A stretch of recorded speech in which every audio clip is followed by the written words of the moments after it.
Hello বন্ধুরা, আজ আমি চলে এসেছি ডুমুরের রেসিপি নিয়ে। ডুমুর কিন্তু খুব উপকারী একটি সবজি। এতে থাকে ক্যালসিয়াম ও পটাশিয়াম, যা ডায়াবেটিস এবং পাইলস রোগীদের জন্য খুব উপকারী। তো ডুমুর রান্না করার জন্য ডুমুরটাকে আমরা আগে কেটে ভালোভাবে সিদ্ধ করে নিয়েছি। এরপর আলুগুলো আমরা ভালো করে ভেজে নেব। তারপর নেব পেঁয়াজ, আদা ও রসুন। এরপর আমরা তেলের ভিতরে দিয়ে দেব গোটা গরম মশলা এবং পেঁয়াজগুলোকে লাল লাল করে ভেজে নেব। তারপরে এর মধ্যে দিয়ে দেব হলুদ, লঙ্কার গুঁড়ো, জিরের গুঁড়ো, তারপরে দেব নুন। এরপর ভেজে রাখা আলু এবং ডুমুরটা দিয়ে ভালো করে আমরা কড়ার মধ্যে কষাতে থাকবো। কিছুক্ষণ কষানোর পর জল দিয়ে দেব।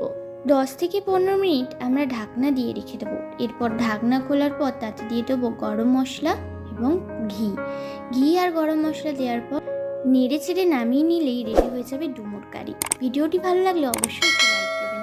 ধন্যবাদ, সঙ্গে থাকুন।